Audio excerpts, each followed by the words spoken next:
If you've driven cars in Mumbai, in Delhi, Bangalore, Pune, or any of the more busy streets in India, you've probably realized that it's really hard to do.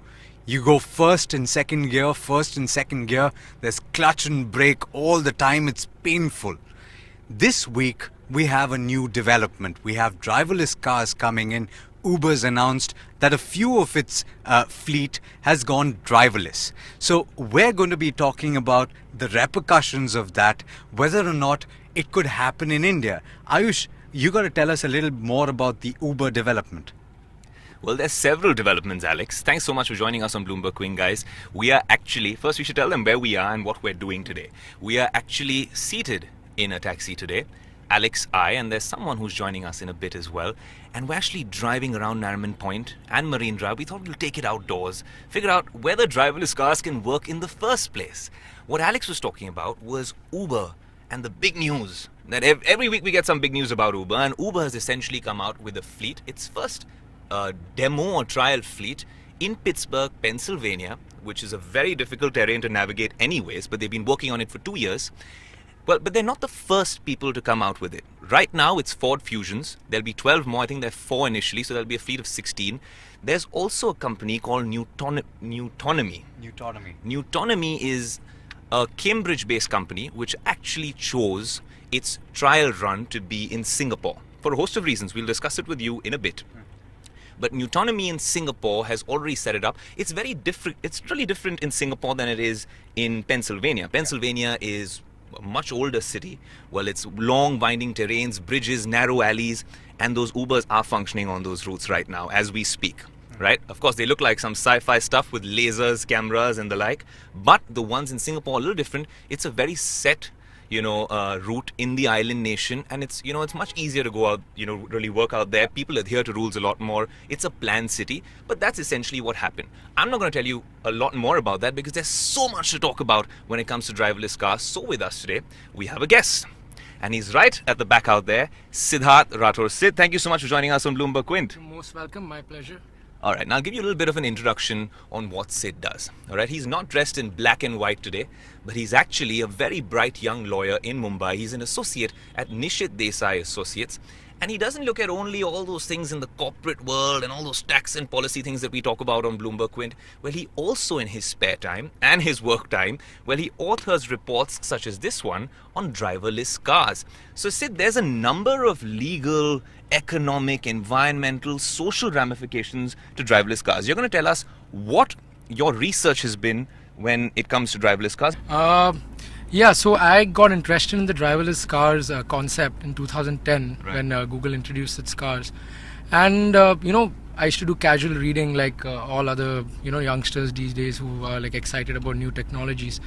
But at Nishith Desai Associates, we really believe in, thinking of the future and what could happen in the next 5 to 10 years. Right. And we believe in anticipating and preparing and then delivering once the practical issues arrive.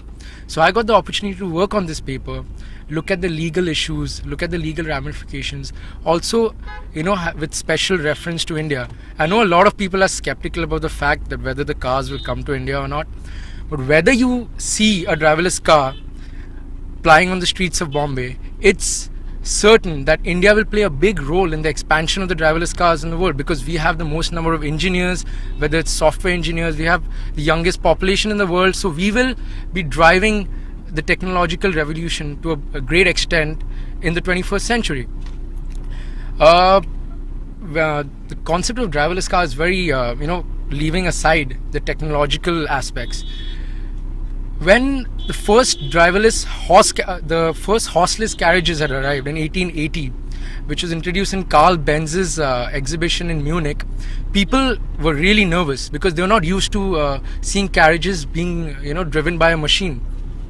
And the municipal authority of Munich also passed laws saying that these horseless carriages cannot ply beyond city limits. Right now, there's still a lot of skepticism with regards to driverless cars. There's the recent Tesla car crash and a few more other examples. But when you think about driverless cars, you think about issues such as liability, data protection, standard of performance and care. Because think about a scenario where you get into an accident. Usually there's the fault liability, right? Whose fault is it? But in a scenario where a driverless car crashes, as we saw in the recent Tesla case incident, the issue of liability is very complicated, because whether it's the manufacturer, whether it's the person who created the algorithm, or whether it's some defect with the intelligent transport system of the city which is at fault. So apart from that, issues such as data protection as well, because the driverless car would know wherever you're being dropped, and all your information will be on the cloud and will be on the net. So but before we get to really the intricacies of driverless cars, the repercussions, the economic, social repercussions of it, for our viewers, can you give us an idea as to where we stand right now in terms of the technology? Who's really working on driverless cars right now, and how soon are they likely to launch their technology? So in the next 5 years, you will see a lot of car companies as well as software companies introduce driverless cars into the streets. Tesla, Elon Musk has preponed his launch date for the fully autonomous vehicle to 2018. He had earlier said 2020.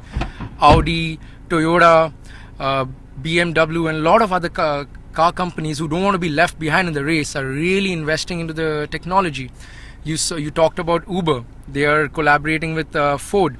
So what we're going to see, apart from the fact that these auto leaders of the world, like the BMWs or the Audis or the Mercedes Benzes, a lot of other companies who are able to adapt and innovate, whether it be a software company or a company such as Google or Apple, there's going to be a lot of increased collaborations between software companies and car companies. Google was never known to manufacture cars. They are looking to get into that. Tesla, for example, Audi wants to create its own software, its own it's already created and is working on it, has a beta version. So these are the companies that come to the top of the head. But even in India, for example, you may have heard of the Mahindra Reva, the subsidiary of the Mahindra company. They have been working on the electric driverless car, and they actually have a competition where people can come up with ideas how to make it more feasible. And so it's a very fascinating world and exciting times, free flow of information and technology. And basically whoever is able to lead the race is going to benefit the most from it. So Siddharth, it's actually a beautiful day outside. It's a little overcast in Mumbai. Normally it's incredibly hot, but today it's overcast and very pleasant. So we're going to take this opportunity to actually step outside onto Marine Drive and to talk to a few people perhaps. But Siddharth, when we're talking about the driverless technology, my thinking is, and I'm one of the skeptics. I'm definitely somebody who's driven in the city and also in Pune, which is quite close by. And I've spent hours together. Sometimes I spend hours getting to office because it's so crowded on the streets. Is the infrastructure, the physical infrastructure, one of the most important aspects when we're talking about driverless technology? And does that really need to support driverless technology? I mean, of course, like you already mentioned, if you see the cities that Uber has launched its driverless fleet, for example, Pittsburgh and also Newtonomy in Singapore, these cities are very organized. The infrastructure is very organized and in place. People follow the rules. In fact, in Pittsburgh, when the driverless cars were being driven, people, not driven, when they're flying by themselves, there were people in cars, we have to get used to the terminology, but people in cars who were driving themselves while they're waiting behind the driverless car, they were actually getting irritated because the driverless car was waiting for the signal to turn before it took a right. That's interesting. That's very interesting. Sid, I'll tell you one more thing. I came out because the weather was amazing, Alex. I was just telling them. And you guys were in this cramped up, typical Mumbai sort of an setup, and we thought let's get out because let's get to Mumbai in all its beauty and splendor. When you talk about driverless cars, right, we must be very wary of one fact, right, Siddharth? The fact being that be it the Google crash, which was essentially the bus that it had to, it met with an accident. Crash. Yeah. There was a Google and a Tesla crash both, right? So there were two crashes essentially. And have there been reports of more? There will be. I mean, there are. But the thing is, as this happens more and more, people get used to it. If you see statistically, even Elon Musk had made the statement right after the Tesla crash that statistically, the probability of a driverless car getting into a crash is much lower than in the case of a human being. Right. But people are not used to it. It's one is the technological advancement, and then the other is the acceptance by the people, whether Right. it's in terms of culture or whether it's in terms of policy making. And as we know, legislations are always a step behind innovation, right? But is that only a India-specific problem or a global problem? It's a global problem. I'll come to that. So you're saying that, yeah, of course, regulation only follows innovation, right? When a disruptor comes in the space and then you say, hey, you know what, this needs to be regulated now. But what about, why can't we think of a scenario where we're talking about this right now in 2016, right, Alex? Yeah. Why can't we envision, why can't we fathom what it would be like, lessons learned from the West and what's happening in Singapore as well, and say, hey, you know, if you're getting this in Mumbai and unplanned Mumbai in all its beauty, then perhaps we can think of a scenario where regulation precedes innovation. Can't we look at that? So I may digress a bit here, but if you look at the history of economics, the industrial revolution happened over a period of time, Right. and the Western world comes up with it advances in a way. The advantage of third world economies is you can play catch up. You can see how the West does it, and then you can emulate. So either we can choose to be at the forefront of it, or we can be in a position where we are able to harness the benefits and the potential and maximize them. We can ape. Indian companies are the best at adapting. We can either innovate new technologies ourselves, but also learn from the West and catch up. The US has started experimenting with driverless cars since, let's say, 2010. Once they're done with the experimentation and once they've had their issues, we can just iron them out. So that's a way of looking at it. Just as a side note, I love the way that Siddharth puts it, like a good lawyer. We can adapt and learn to ape. Oh, fantastically put. Before you guys move on with this fantastic conversation, I'm going to go to the Aam Aadmi, the Janta, and find out whether they actually think driverless cars could work. Since we're outside, let's make use of this opportunity. Hi. Hi. My name's Ayusha. I'm from BloombergQuint. Do you work in this area somewhere close by? Yeah, I work in a HDFC bank. Okay. So we're basically doing a show on driverless cars, okay? Which essentially means, do you take an Uber sometimes to work? Yeah. So imagine if I told you, in a few years from now, it's already happening in America, Yeah. alright? In a few years from now, you're not going to have a driver in your Uber at all. Would you be able to believe that concept? And kya baithoge us gaadi mein?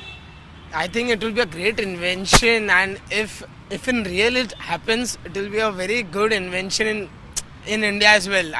In America, in foreign, it has started, but in India, if it happens, it will be a great invention. Would you sit in that Uber? I'll probably see first. If it's safe, then why not? You would. So clearly, Alex, so that there is a positive sentiment out there. Alex, you were talking about something else before I kidnapped you guys from that. It's actually interesting. Siddharth, it's something that if you're talking about the economic ramifications, the recent RBI governor, he's changed now, Raghuram Rajan, in a speech, he actually talked about the economic ramifications of driverless technology. And they would be huge, right? On the insurance sector, car insurance would probably not exist anymore, because once they get their processes in order, you would stop seeing car crashes, right?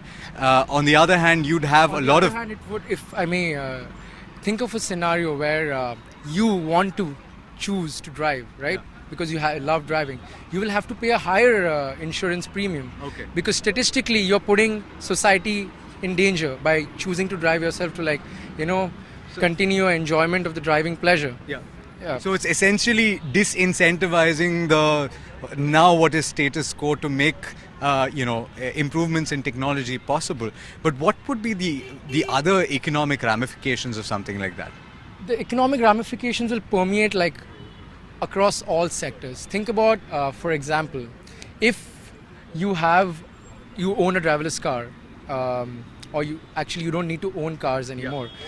Tesla is speaking about how you can put your Tesla car back into the system when you're in office, and it can go and pick up people. And so your car will earn for you while you're sitting in office. There'll be no need for parking space. So imagine the real estate that opens up. Yeah. You can have parks. Not only that, you would essentially, if that model were to be followed, it might be a little far-fetched and science fiction sounding right now, but if that model were to be followed, then you'd have significantly less cars on the road. So, You will, because so the infrastructure wouldn't be creaking anymore, right? it won't be creaking anymore, and more space will be freed up, because when computers, they're coordinating with each other, they don't require as much difference in space. It's purely mathematical.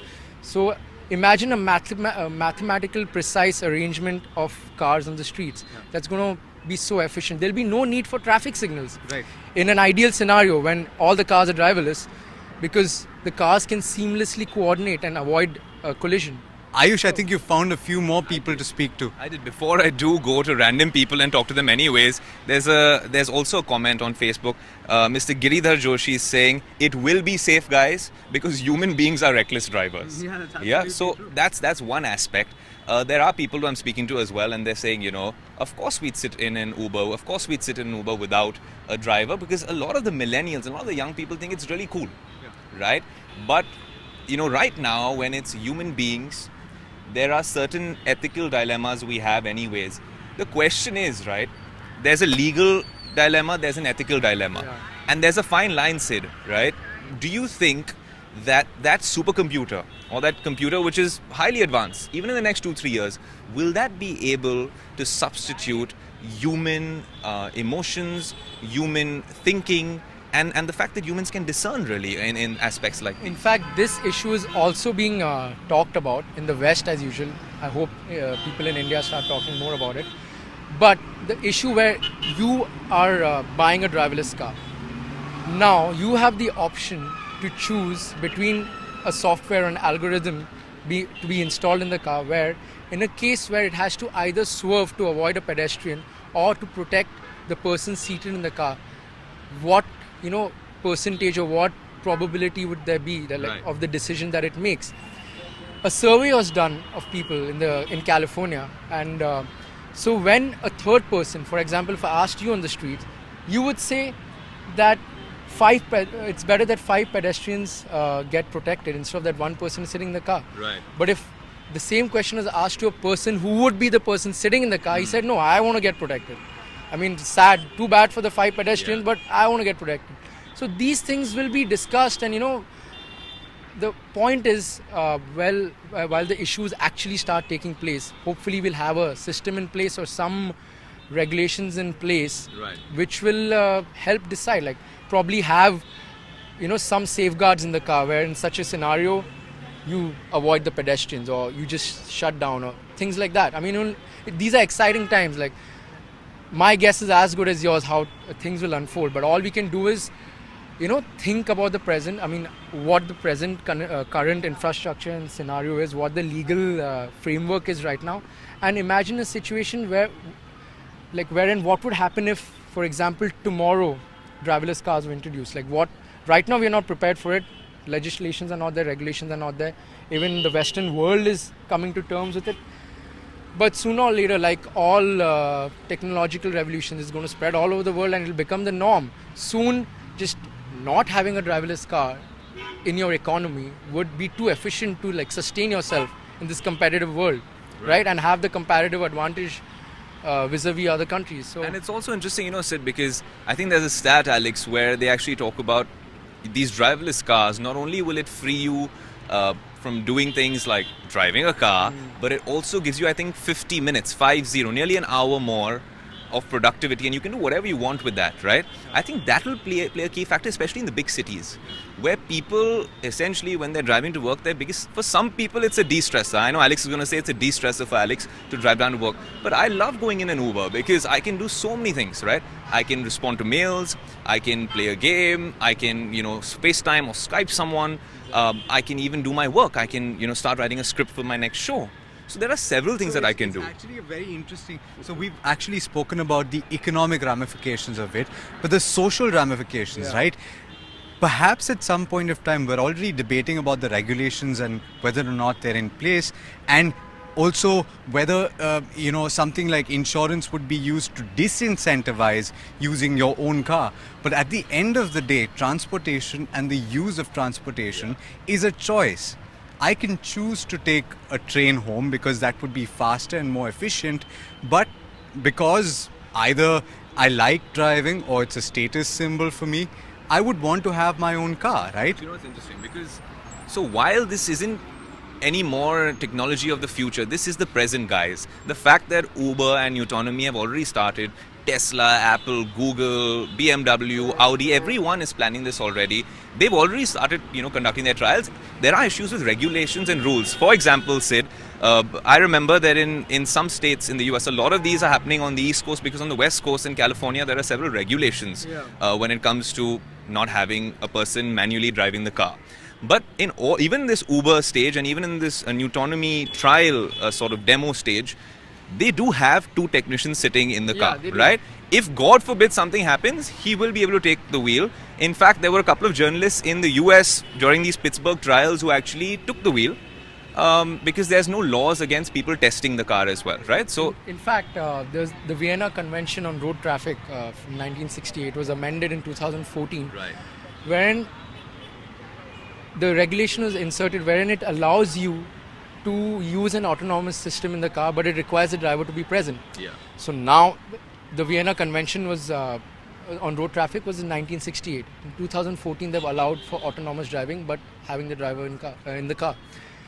As the technology improves and as it becomes, comes closer to 100% perfection, then maybe another regulation could be added where you needn't require a driver. The entire definition of a driver might just be erased from the books. A lot of people might be skeptical about it, but like in all technologies, like who would have imagined we'll have a supercomputer in our pockets, Absolutely. like iPhones. Absolutely. So it's very difficult. It's very easy to be skeptical, but technological advancement is also exponential. Yeah. What changed in the last 5 years will change the next 5 months. The change might be as fast. Yeah. So, coming back to the social ramifications, I just wanted to add to what Alex said. They're also talking about how the cost of transport will go down, because if you don't have a driver, you don't need to pay for it. Optimum fuel usage as well. So this will increase the access to transportation for a lot of people, like elderly or even children who need to be dropped to school. You don't have to have a driver. A parent doesn't have to go and drop the child at school. This will also not only reduce the dependence on mass transit, but in fact do it away with. Like if you can have cars summoned at your address and dropping you there. I'll tell you something, Sid. When you're talking about social ramifications, there's one flip side to that as well. And I know what your point's going to be, but I'm going to state it anyhow. Is that if, Uber and Ola and Didi and all of these companies, ride-hailing services around the world promise is a lot of jobs in economies, right? That is the flip side. Because if you think about it, look at what happened last week with Ola and Mahindra, right? They promised, 40,000 driver partners. Well, Uber and Maruti, Uber and Tata, Ola and Nissan. What they're doing is they want to empower driver partners, right? So you're talking about creating employment.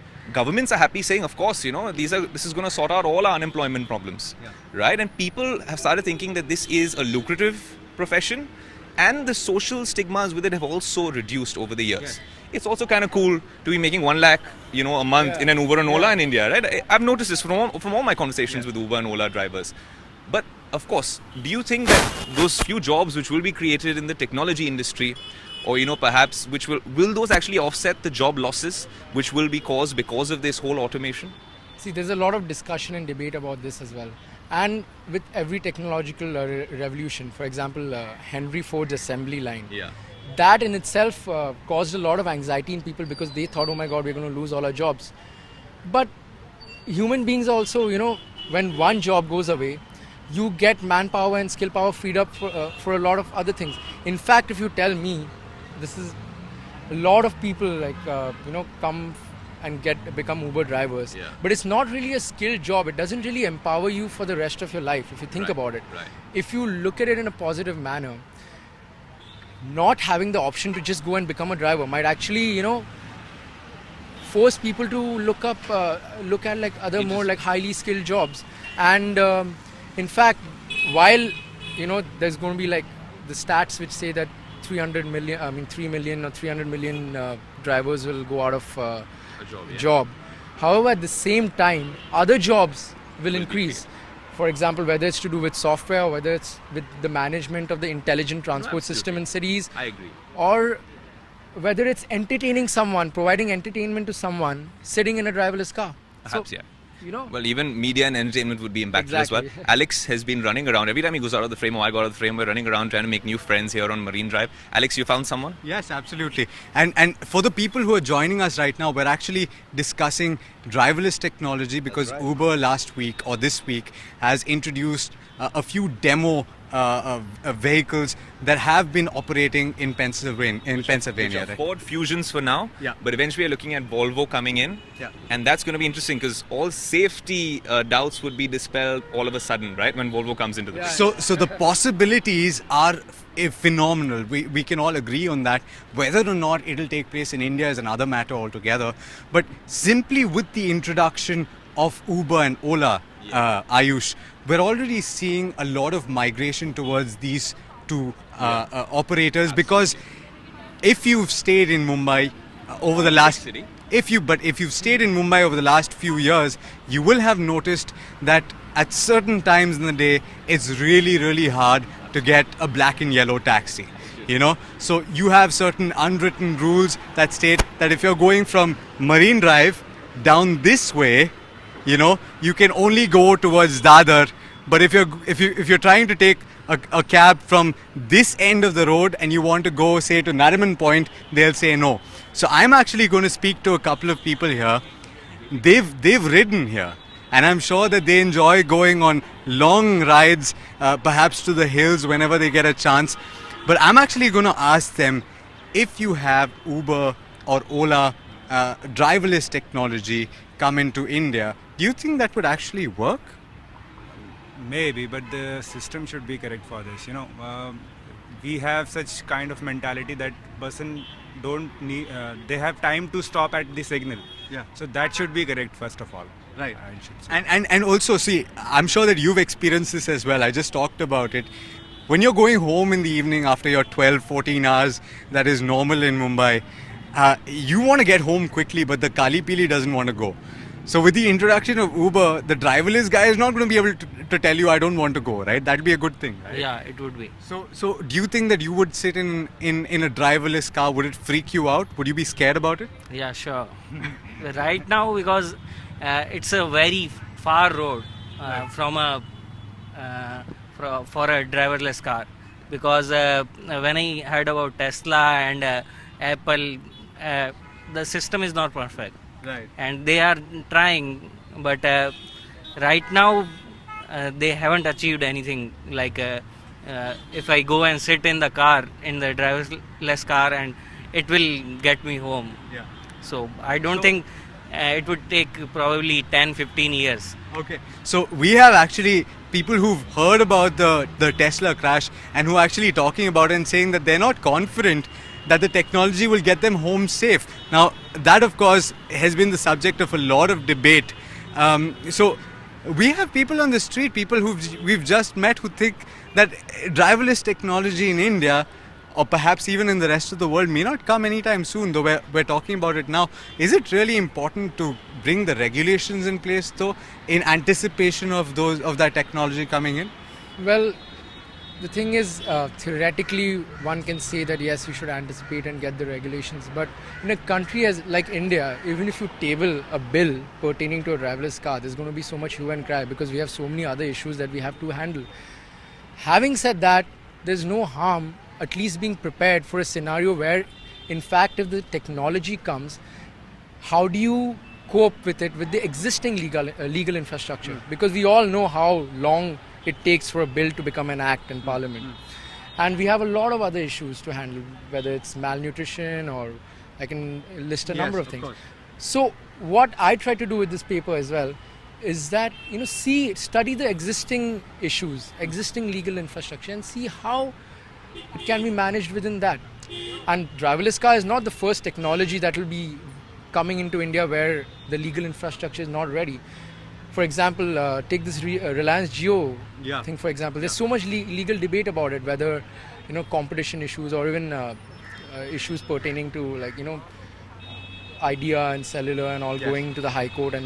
But specifically on this driverless car technology, I am assuming that one of the most important benefits, Siddharth, of driverless technology is that the environmental benefits may just outweigh a lot of other issues that could crop up, right?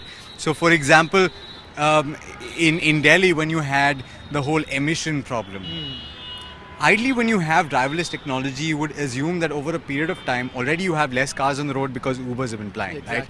So you would assume that with driverless cars coming in, a lot of environmental problems related to emission would actually be solved, right?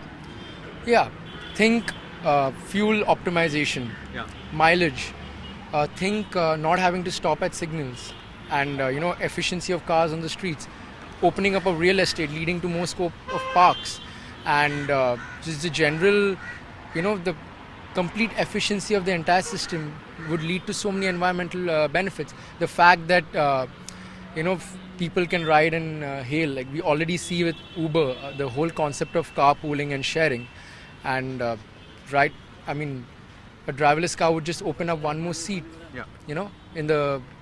Aish, do you want to take this forward? I do. And forgive me for interrupting because I did walk away in between.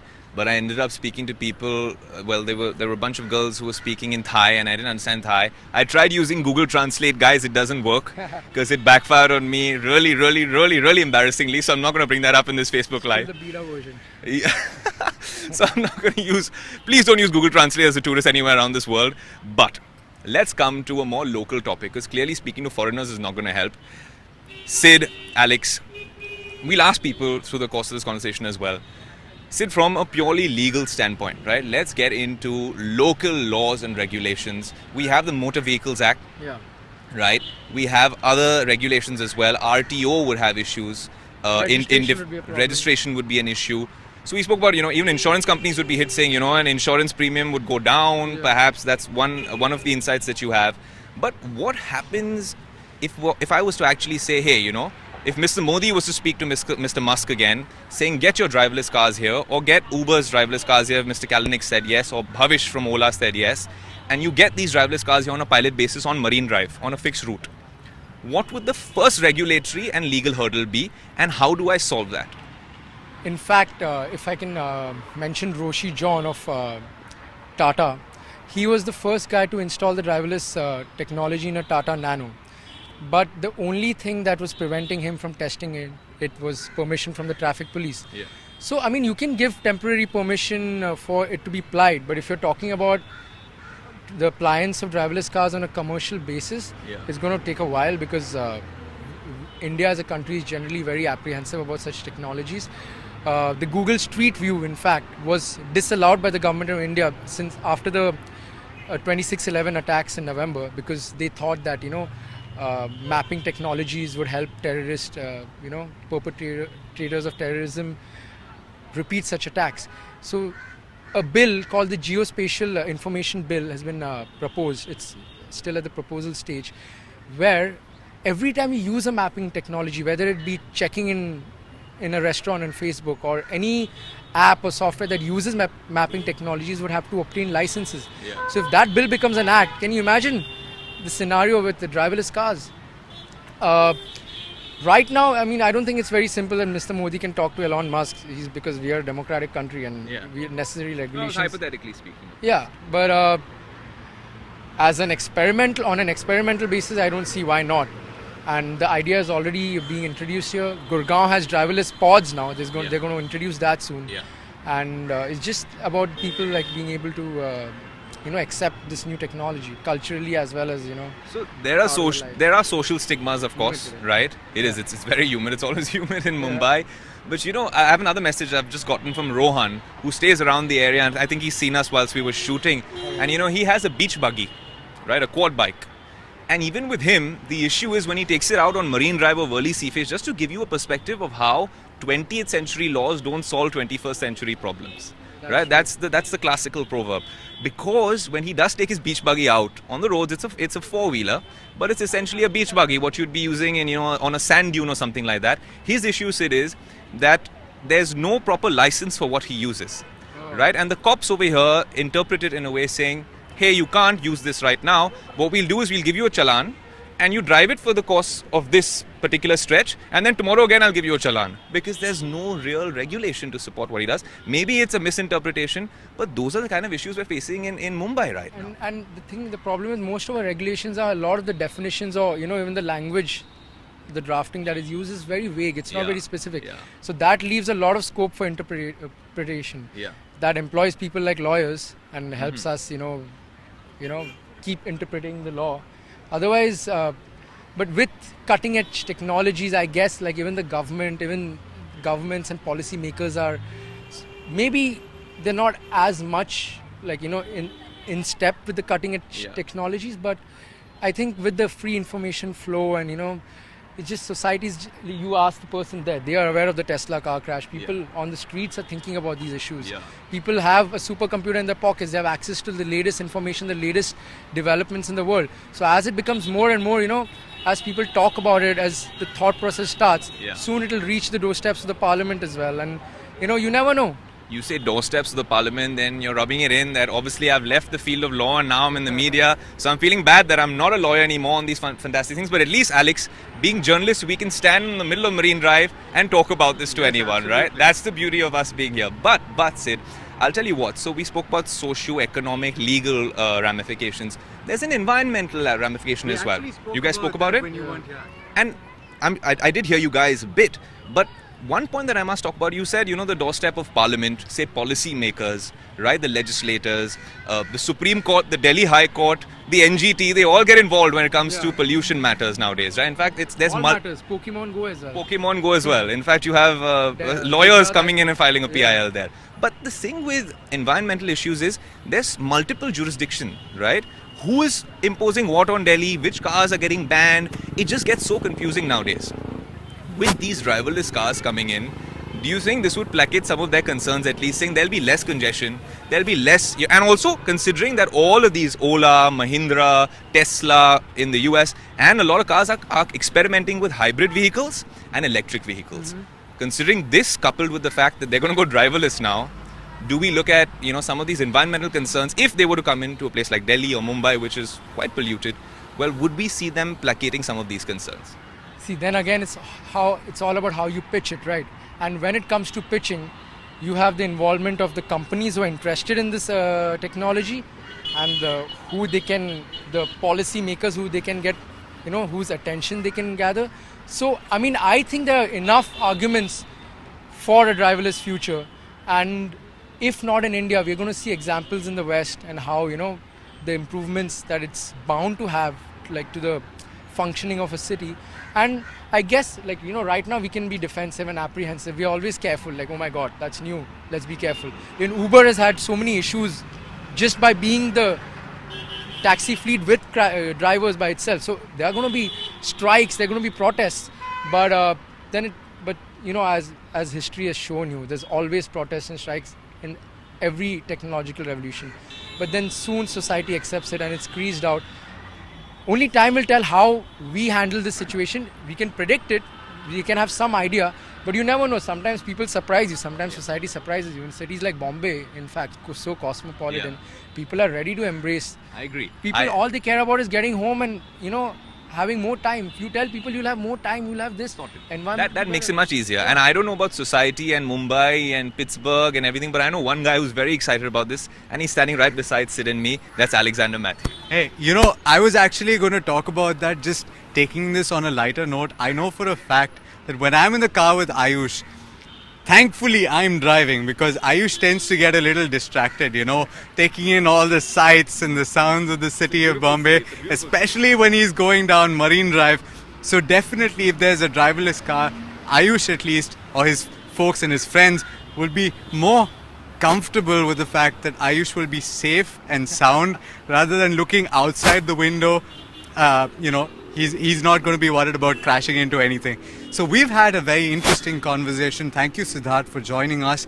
We've discussed the socio-economic, legal ramifications of driverless technology, whether or not driverless technology can come to Mumbai, to Delhi, to India, is another matter altogether. Perhaps they'll bring in technology that's far superior to even that's what's being discussed right now, and it might just be a reality in our lifetimes. So thank you for joining us on this Facebook Live. If you have comments, please put them in, and stay tuned. Next week around this time, we'll bring you another very interesting topic to talk about.